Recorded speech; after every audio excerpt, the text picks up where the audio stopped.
Life doesn't wait. Either you change now or pain will change you.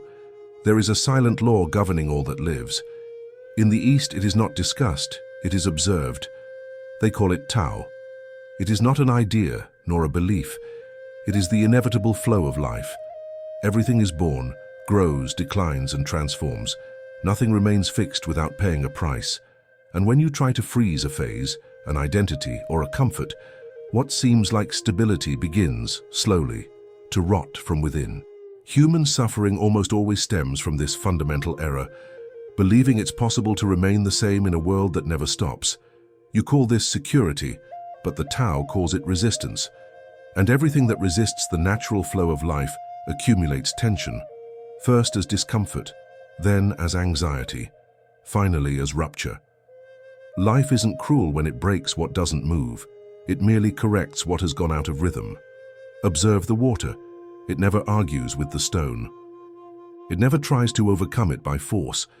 It flows around it, carves its way through it, persists without rigidity. And over time, it transforms entire mountains. Human beings, on the other hand, try to harden themselves.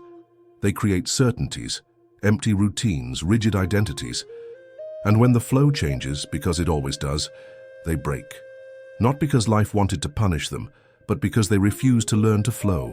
Eastern philosophy teaches something uncomfortable for the ego. You don't control the movement, but you can choose how to move within it. Pain doesn't arise when life changes.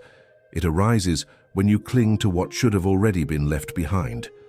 Attachment is a desperate attempt to freeze time, and time always wins. How many times have you insisted on remaining in places, habits, or relationships that no longer nourish your essence?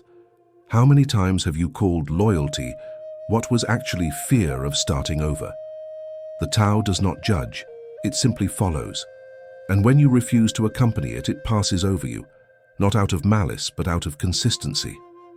The Eastern warrior does not fight against the flow. He aligns himself with it. He does not harden when life demands flexibility.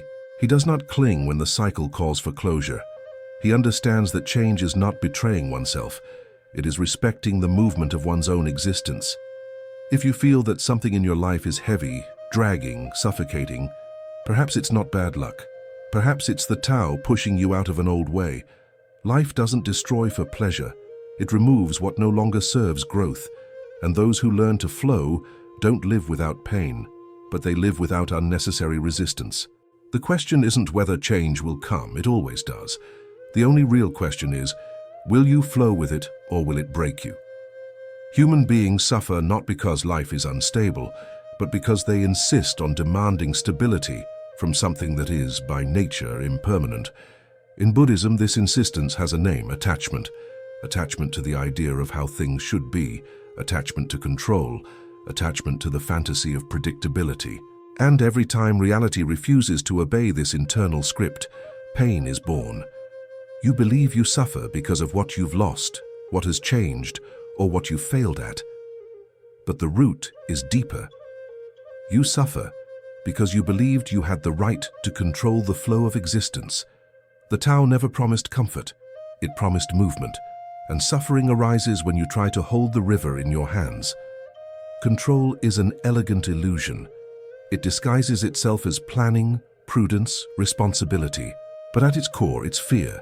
Fear of the unpredictable, fear of not knowing who you will be when the ground shifts, fear of discovering that your identity depended on external things. When those things crumble, the ego panics because it realizes it was never solid. Eastern philosophy does not teach passivity, it teaches discernment. There is a radical difference between acting and controlling. Acting is responding to the present. Controlling is trying to impose an idea created in the past on the present. The wise person acts, the ego controls, and the ego always loses, because life does not negotiate with expectations. The more you try to control people, outcomes, and scenarios, the more fragile you become, because everything you try to hold on to tightly ends up controlling you. Attachment creates dependence, and dependence creates a constant fear of loss. Buddhism is clear. Suffering lies not in the loss itself, but in the attachment that precedes the loss. Observe your mind. How many times does it say, "This shouldn't be happening"? This phrase is the origin of almost all anguish. It is the refusal to accept what is. And while you fight against what is, you lose energy to deal with what is before you. The Zen warrior doesn't ask, "Why did this happen to me?" He asks, "How should I move now?" Letting go of control isn't about giving up on life. It's about stopping demanding that life follow your whims. It's about understanding that there are greater forces at play and that your true freedom lies not in dominating them, but in aligning yourself with them. When you release the need for control, something curious happens. The mind quiets down, the body relaxes, clarity emerges. The Tao doesn't demand faith. It demands observation. Observe how much suffering arose from trying to control the uncontrollable, and how much ceased the moment you let go. Suffering diminishes not when everything is resolved, but when you stop fighting against the flow. Control is weight, presence is lightness, and those who choose presence go further, even on unstable ground. Before the mind can formulate thoughts, the body has already responded. In the East, this has never been ignored. Monks, warriors, and sages have always known. The mind does not govern a disordered body. It stumbles. The body is the ground upon which consciousness treads. If that ground is unstable, no philosophy can stand. When life gets tough, the body speaks first. Breathing shortens, shoulders rise, jaw clenches, chest tightens. It's instinct taking over. And in this state, there is no lucidity. There is only reaction. The modern mistake is trying to solve this only with positive thinking, as if the mind could dominate a body in a state of alarm. It can't. The East teaches the opposite. Calm the body and the mind will follow. In Zen traditions and internal martial arts, training doesn't begin with ideas, but with posture, breath, and presence, because a centered body creates a stable mind. That's why the warrior doesn't just train strikes, he trains to remain, he trains to stay. To stay when the impulse is to flee, to stay when the pressure mounts, to stay when discomfort calls for an explosion. The body is the first battlefield. If it panics, the mind surrenders. If it stands firm, the mind obeys. Deep breathing is not passive relaxation, it is command. To inhale consciously is to tell the nervous system, there is no threat here. It is to reclaim the inner throne that instinct tried to seize by force. Observe how you start your days. Do you wake up rushing, breathing shallowly, already tense before even the first challenge? Or do you wake up anchoring your body in the present? The way you inhabit your body defines how you navigate the world. A neglected body creates a restless mind. A present body creates clarity. In Buddhism, the body is not the enemy of the mind. It is its oldest ally. It signals before collapse, but you need to listen to it. Constant tension is not normal. It's adaptation to chronic stress. And everything that adapts for too long takes its toll. Pain appears when you ignore the warnings. Mastering the body isn't about making it rigid. It's about making it responsive, knowing when to slow down, knowing when to stand firm, knowing how to breathe when everything demands urgency. That's why simple practices, mindful walking, stretching, deep breathing, feeling the ground, are acts of silent power. They bring you back to the present moment. Those who begin with the body don't run away from the world. They prepare to traverse it. And this preparation changes everything. Because when the body doesn't panic, the mind finds space to choose. And where there is choice, there is freedom. Chaos rarely originates outside. It begins within, the instant the body enters a state of emergency. The heart races, breathing becomes labored, the mind races, and then you call it anxiety, stress, fear. But at its core, it's a body out of control. A body that has taken over because no one else has. In Zen, there is a simple principle. Where the breath goes, the mind follows. Therefore, the first gesture in the face of chaos is not to react, nor to overthink. It is to stop, to breathe, to feel the weight of the body. The Eastern warrior does not respond to the world in a state of agitation. He composes himself first. Only then does he act. When you breathe deeply and slowly, something profound happens. The nervous system slows down. The body exits threat mode. The mind finds space. It's not magic, it's physiology applied to consciousness. It's transforming the body from a hostage into an ally. Taming the body is not about repressing it, it's about educating it. Just as an untamed horse runs towards danger, an untrained body reacts to the slightest stimulus. It screams when someone provokes you. It runs away when something requires courage. It collapses when something goes wrong. But a trained body doesn't move on impulse. It awaits the command. Eastern traditions have always understood this. The Zen practitioner sits in silence not to escape life, but to train stillness, to remain still when the mind wants to flee, to remain still when discomfort arises, to remain still until the chaos loses its power. The body learns that it doesn't need to react to everything. This training changes the way you face the world. Situations that previously threw you off balance are now faced with composure, not because you've become indifferent, but because your body doesn't react before you become aware of it. Calmness ceases to be a delayed reaction and becomes a cultivated state. When the body is centered, the world can shout and you won't shout back. It can pressure you and you won't collapse. It can provoke you and you won't lose yourself. This isn't coldness, it's mastery. It's knowing that your strength lies not in the intensity of your reaction, but in the quality of your response. Inner chaos feeds on inattentive bodies, on short breaths, on accumulated tension. Silencing it begins with simple, consistent gestures. Breathe, feel, anchor, return, always return. Those who master their bodies don't avoid pain, but they navigate it without breaking. And this silent integrity is what distinguishes those who are dragged along by life from those who walk through it with presence. Almost no one has been taught to recognize discomfort as a sign of growth. From an early age, we learn to avoid it, numb it, distract ourselves from it. But in Eastern philosophy, discomfort is a language. It doesn't appear to punish. It appears to warn that something within you needs to expand. When life starts to get tough, the common reaction is to retreat. You try to go back to what is known, to what no longer requires courage. But Tao teaches the opposite. When everything seems narrow, perhaps it's because you've grown beyond the form you still insist on occupying. The tightness is not a mistake. It's an old limit trying to contain something that has already changed. Observe the bamboo. For years it grows invisibly, creating deep roots. Nothing happens on the surface. Then, in a few weeks, it rises meters above the ground. What seems sudden is merely the result of silent preparation. The same happens with you. The discomfort that arises is not the beginning of collapse, but the end of an underground cycle. In Buddhism, avoiding discomfort prolongs suffering, because what you avoid returns with greater force. The anxiety you ignore turns into irritation. The dissatisfaction you disguise becomes emptiness. The boredom you numb turns into discouragement. The body and mind know when you are living below your capacity. How many times have you stayed in places, habits, or relationships simply because they were familiar? How many times have you confused habit with belonging? Discomfort arises when the soul realizes it is being held back.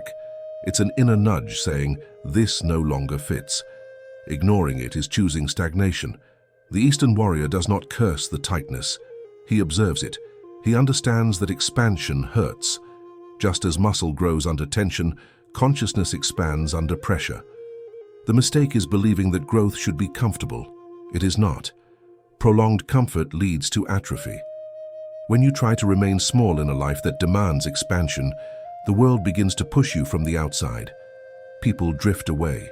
Circumstances change. Situations become complicated, and you call it bad luck. But often it's just life insisting on the change you've been postponing. Discomfort is not your enemy. It's a messenger. And like any ignored messenger, it returns screaming. The question isn't how to eliminate discomfort, but what it's trying to reveal. What within you is demanding space? What version of yourself is trying to emerge? Listening to this call requires courage. It requires abandoning old identities. It requires accepting that something must die so that something greater may emerge. But resisting hurts more than overcoming. Because the pain of expansion passes, the pain of stagnation accumulates. In the West, pain is seen as a failure. In the East, it is a passage. No one seeks suffering, but the wise person does not flee when it arrives, because they know pain does not come to destroy. It comes to reveal what has not yet been integrated. Every great transformation requires rupture. The butterfly breaks free from its cocoon. Metal is purified in fire. The warrior is forged in confrontation. Nothing awakens without traversing some kind of fracture. Pain marks the exact point where the old form no longer sustains what is emerging. Buddhism teaches that suffering is not the same as feeling pain. Pain is inevitable. Suffering is resistance to it. When you fight against the experience, it prolongs itself. When you go through it with presence, it transforms. The portal only opens for those who do not try to return. Think about the experiences that shaped you the most. It wasn't the easy times. It was the losses, the falls, the humiliations, the forced restarts. It was there that something in you died and something more lucid was born. Pain removes the masks. It strips away the superfluous. It leaves only the essential. The Zen warrior doesn't ask, "Why did this happen to me?" He asks, "What is this trying to reveal?" This change of posture alters everything. Pain ceases to be the enemy and becomes the instructor, a rigorous yet honest training ground. Most people try to ignore the pain, consumption, noise, excess, all to avoid feeling. But this only postpones the encounter. The pain doesn't disappear when ignored. It seeps in. It turns into bitterness. It turns into cynicism. It turns into hardness. The closed portal becomes a prison. The journey is painful. There's no romanticizing it. But it liberates. Because on the other side of the pain, there's something that didn't exist before: sobriety, clarity, depth. You start to choose better, to speak less, to value what's essential, not out of trauma but out of wisdom. When pain arrives, don't run, don't rush to understand it or to expel it. Stay, breathe, observe. It is shaping something that couldn't be molded in times of comfort. You are not breaking, you are being refined. Pain is a portal, and every portal demands conscious crossing. Those who cross it don't return the same. They return more whole. Not all prisons have bars. Some are made of memories, old promises and identities that no longer exist, but that you insist on clinging to. In the East, this is clearly understood. Attachment is not love, it is disguised fear. Fear of emptiness, fear of not knowing who you will be without what you already know. From a young age, you learn to hold on to relationships that have become a burden, to hold on to versions of yourself that no longer breathe, to hold on to stories that have lost their meaning but still offer familiarity. And you call this loyalty, persistence, strength. But Tao teaches something more subtle. What you hold on to out of fear begins to drag you down. Letting go isn't giving up. It's recognizing the exact moment when continuing has become a betrayal of oneself. The wise person doesn't abandon impulsively, but neither do they remain out of attachment. They observe when the energy stops flowing, when something that once nourished begins to consume, and then they act with silent firmness. There are pains that become part of your identity. You get so used to them that you start to define yourself by what you suffered. Letting go of that pain feels like losing a part of who you are. But Buddhism is clear. What you don't let go of ends up possessing you. And what possesses you decides for you, even when you believe you are choosing. How many times have you stayed where you weren't growing, just to avoid the discomfort of change? How many times have you justified staying by saying, "I've already invested too much. Too much time has passed. I don't know how to do it differently." Attachment always offers good excuses, but the cost is high. You slowly drift away from your own truth. The Eastern warrior understands that everything that is real can withstand detachment. What is true doesn't need to be forced to remain. When something only continues to exist because you sacrifice excessively, it has ceased to be a path and has become a prison. True love doesn't demand self-abandonment. Letting go hurts. Of course it hurts. But the pain of letting go is sharp and fleeting. The pain of remaining where you no longer belong is chronic and silent. It corrodes you little by little. It steals your energy, your sparkle, your presence. And when you realize it, you no longer recognize yourself. The Tao does not condemn endings. It honors them. Because every conscious ending creates space, and spaces where new versions of yourself can breathe. You don't get lost when you let go. You find yourself. What is lost is only what no longer supported your expansion. Letting go is an act of self-respect. It's saying, I choose not to be dragged down by fear. And this choice, though difficult, marks the beginning of true freedom. Emotions arise like waves. They come, rise, break, and dissolve. But when you identify with the wave, you forget that you are the ocean. In Buddhism, this confusion is the root of suffering, believing that what passes defines who you are. You feel anger and say, this is who I am. You feel fear and say, I can't. You feel sadness and believe that this is who you are. But emotion is not identity. It's a phenomenon. It's a temporary movement. The mistake isn't in feeling. It's in blindly obeying what you feel.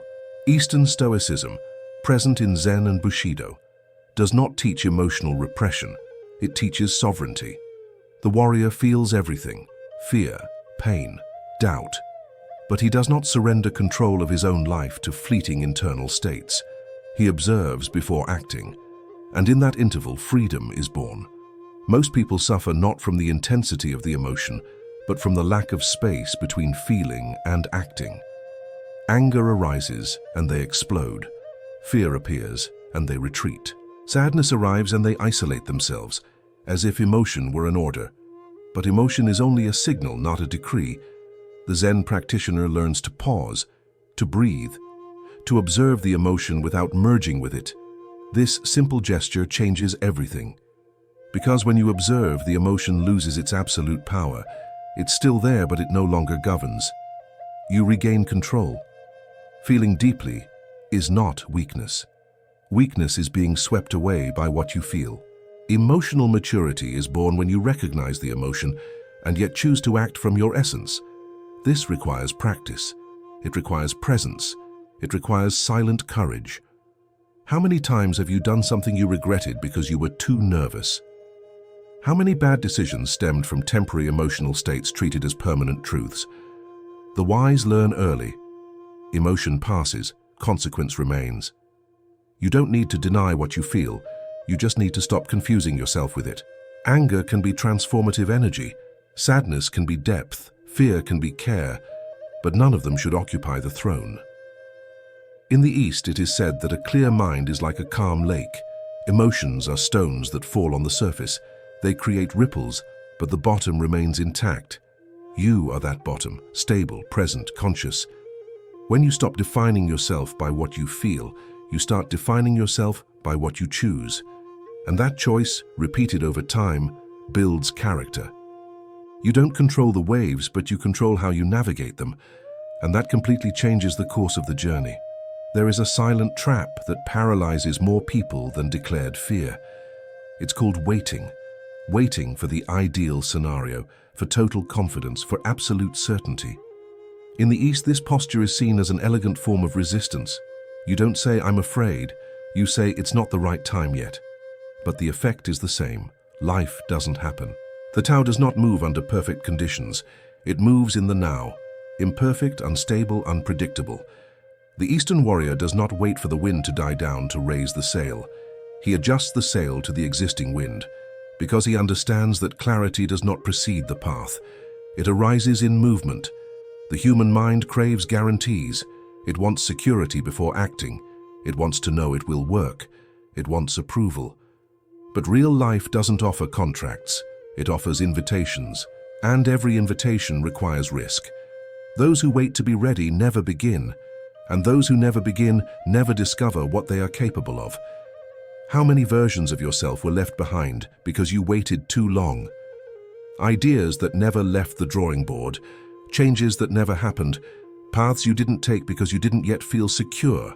Prolonged waiting becomes a habit, and habit becomes identity. You start to define yourself as someone prudent, when in reality you are just paralyzed. In Buddhism, right action doesn't depend on the absence of fear, but on the presence of awareness. Fear arises. It always arises, but it cannot be the final criterion. The criterion is alignment. Do you feel the need to act? Then act. Even with fear, even incomplete, even without guarantees. Eastern Stoicism understands something that few accept.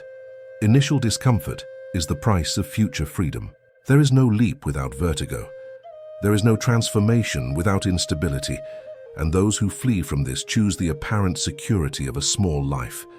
Waiting for the perfect moment is like negotiating with time, and time doesn't negotiate. While you wait, it passes. And it passes taking opportunities, energy, and motivation. The cost of waiting doesn't appear immediately.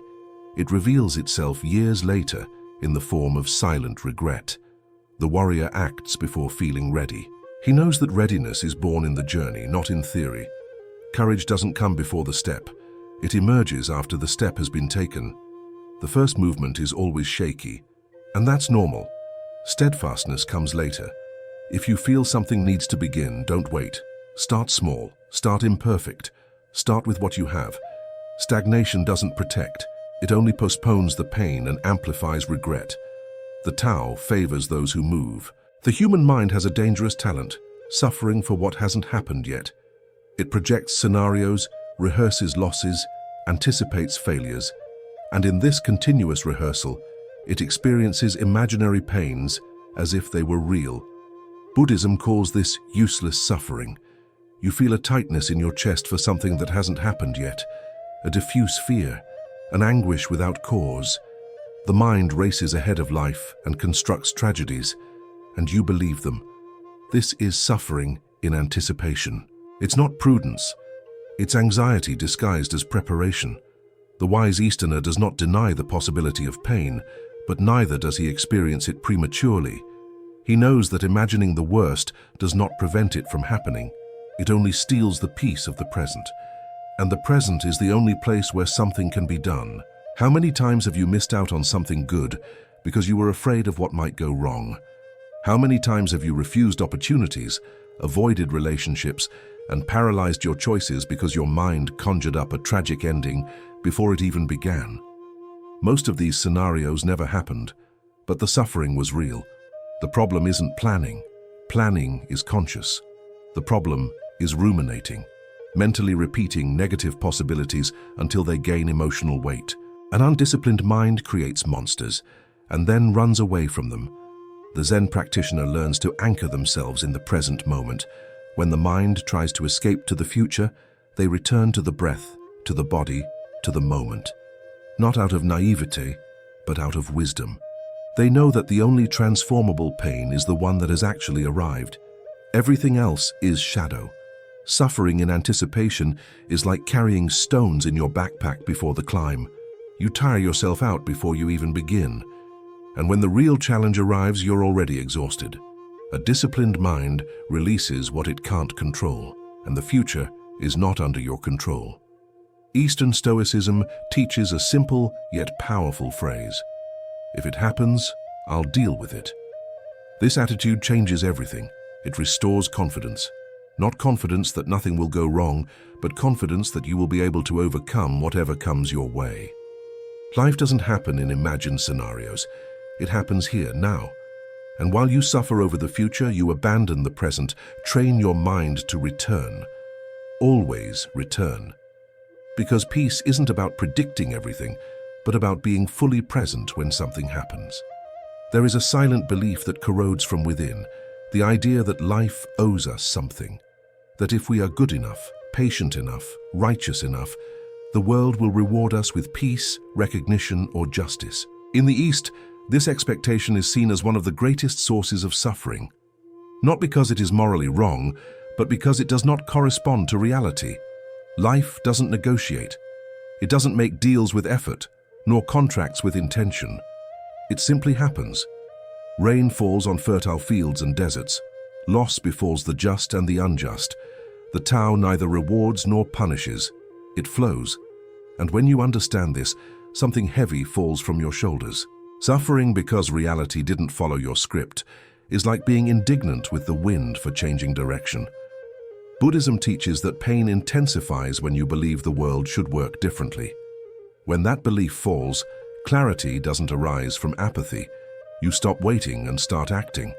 How many times have you thought, after everything I've done, this wasn't supposed to happen to me? This phrase reveals an attachment to the idea of deserving. But life doesn't respond to deserving. It responds to causes and conditions. And when you accept that, you stop seeing yourself as a victim of chance. The Eastern warrior does not demand justice from existence. He builds righteousness within himself. He acts with integrity, not because he expects reward, but because that is his nature. This stance generates a profound freedom. You cease to depend on external feedback to validate who you are. When you let go of the expectation of reciprocation, you also let go of the frustration. Not because nothing hurts, but because the pain doesn't turn into resentment. You don't get stuck on, "It wasn't fair." You ask yourself, "How do I move forward whole now?" That question changes everything. Life owes you nothing, and you don't owe your peace to circumstances. When you understand this, you stop begging for recognition, approval, or guarantees. You start acting out of alignment, not exchange. And that is a rare power. The Tao teaches, do what needs to be done and let go of the result. The result belongs to the flow. The action belongs to you. When you confuse these spheres, you wear yourself down. When you separate them, you become stronger. This clarity doesn't harden, it matures. You remain sensitive but not dependent. You remain committed but not deluded. You remain present but not submissive to expectations. True peace is born when you understand that you don't need life to reward you to live with dignity. You act because you choose to be that way, and no one can take that away from you. Everything begins in the invisible. Before any action, there is a thought. Before any decision, an internal narrative. The East has always known this. Therefore, caring for the mind is not a spiritual luxury, it is a fundamental discipline. You become what you silently repeat. The phrases that no one hears but that you say to yourself every day shape your attitude towards life. I'm not capable.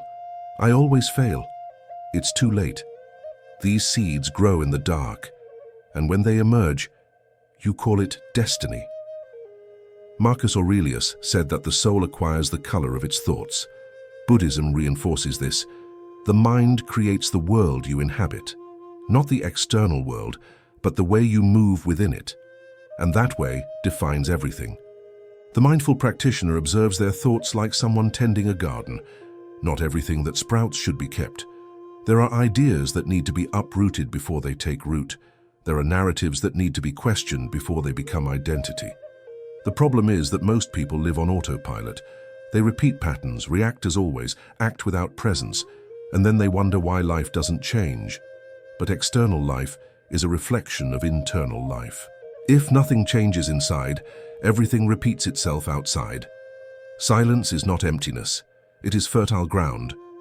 When you withdraw away from the noise, you discover what is truly being cultivated: fear or courage, resentment or gratitude, victimhood or responsibility.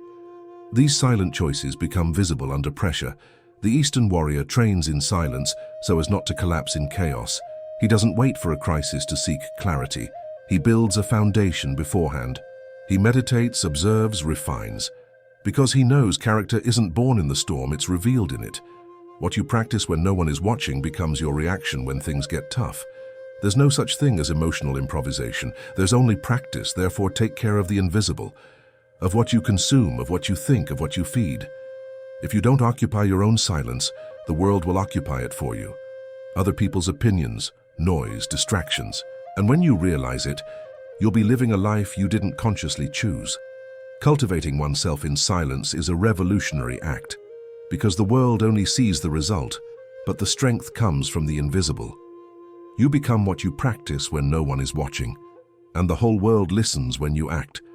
At the heart of Eastern philosophy lies a simple yet difficult to accept truth. Everything passes. Nothing remains the same. Buddhism calls this impermanence, not as a threat, but as a law. Suffering arises when you try to transform the transient into the permanent, when you demand stability from something that was born to change. You suffer when something ends because you believed, even without realizing it, that it should last. A relationship, a phase, a version of yourself. The pain doesn't come from the end itself, but from the resistance to the end. And this resistance creates attachment. Attachment creates fear. Fear creates continuous suffering. The wise Easterner contemplates impermanence daily, not to live in sadness, but to live in lucidity. He knows that everything that is born carries within it the seed of its end. And precisely for this reason, he values the present with greater intensity. When you accept that nothing is guaranteed, you begin to take better care of the now. Impermanence doesn't rob life of its meaning, it gives it meaning. If everything were eternal, nothing would be precious. The moment only has value because it doesn't repeat itself. An encounter is only profound because it could be the last. Presence is only real because time is limited. The human error is trying to protect oneself from pain by creating illusions of permanence. It will always be like this. It will never change. These phrases are false anchors. Life, sooner or later, rips them away.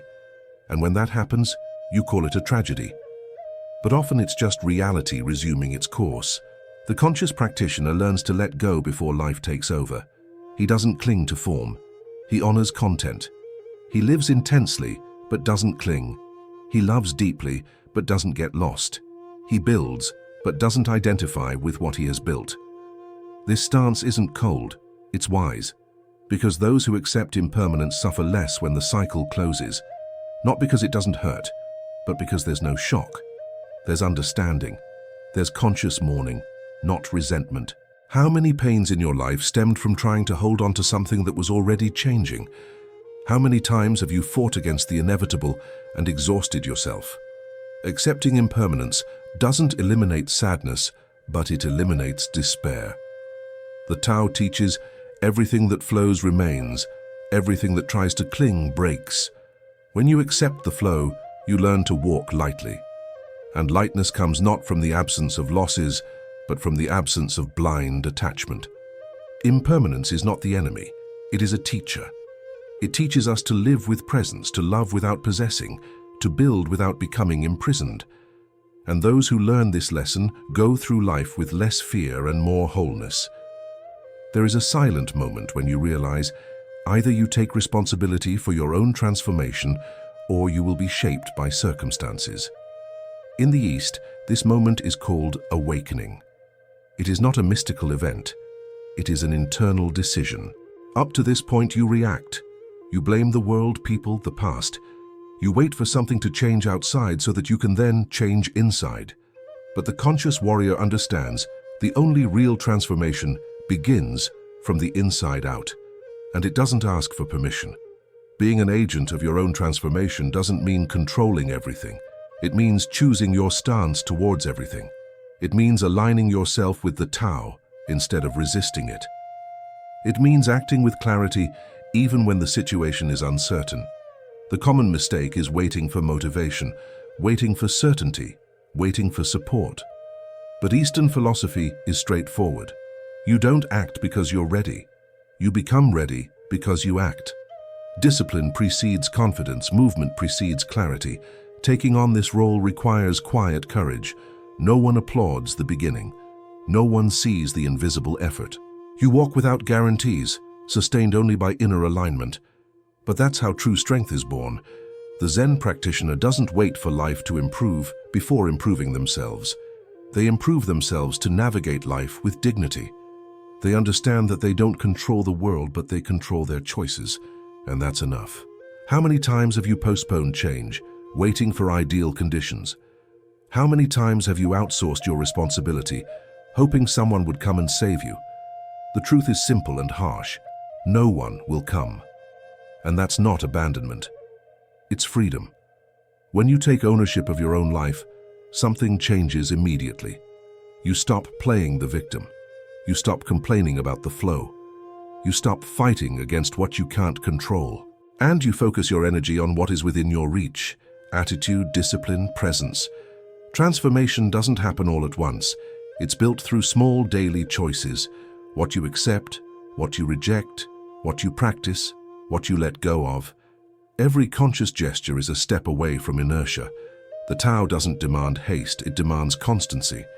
Those who align themselves with the path don't need to rush. They simply need not stop. Life takes care of the rest.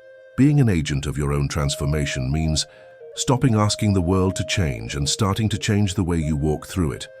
And this decision, though silent, redefines everything. Every true transformation begins with a silent death. Not the death of the body, but of the identity that no longer sustains who you are becoming. In the East, this is not seen as a tragedy. It is a rite. It is a passage. Nothing new is born without something old giving way. You suffer when you try to carry old versions of yourself into a life that has already changed. You suffer because you insist on defining yourself by roles that have served their purpose. Buddhism teaches that identity is transient. Clinging to it is condemning yourself to the repetition of pain. The old self doesn't die all at once. It resists, it argues, it justifies itself.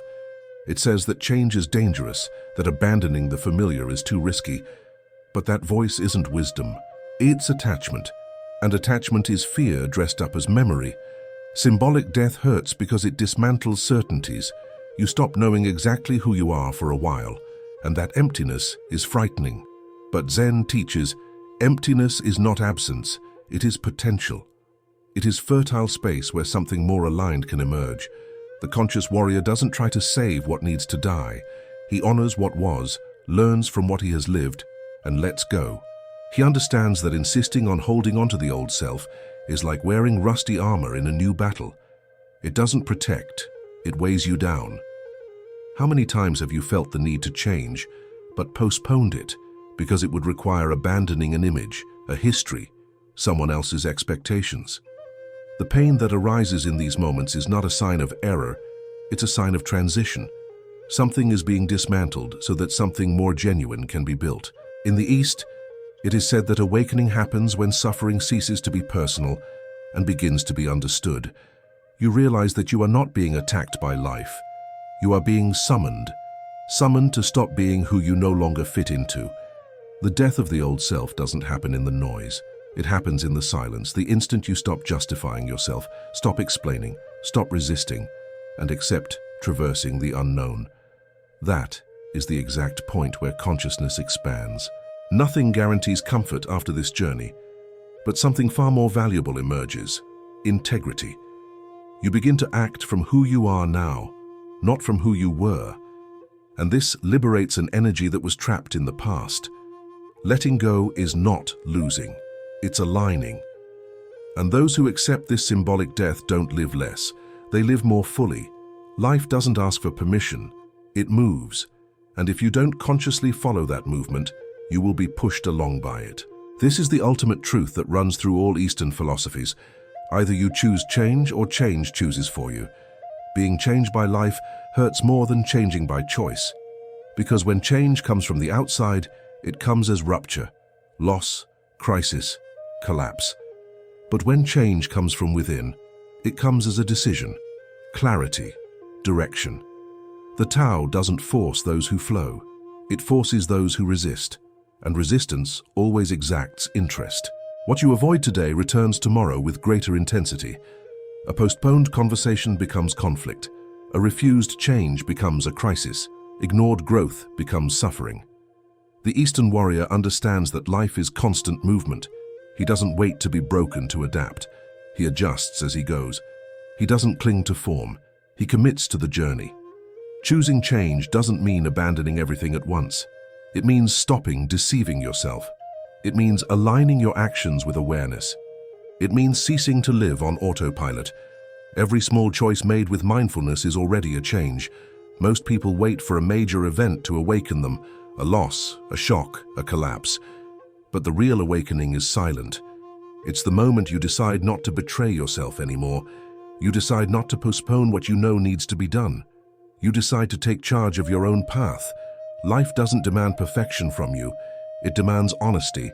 Honesty to recognize when something is over, when you've changed, when you can no longer pretend. Those who choose change don't run from pain, but choose the pain that builds, not the pain that corrodes. If you've made it this far, something has already shifted. Because no one walks this path without feeling the calling. The question now isn't whether change will come, it's already happening. The question is, will you walk with it or be swept along by it? Life is a flow. Those who resist break. Those who flow transform. Today, choose not to be lived by circumstances. Choose to live consciously. If this video touched you, write a simple but true sentence in the comments. Today, I choose to transform myself. Don't write out of ritual, write out of commitment. If you're not already subscribed to the channel, subscribe now. Here we don't talk about comfort. We talk about clarity, about discipline, about presence, about awakening. Keep walking. The Tao doesn't wait, but it sustains those who walk in alignment. Until the next cut.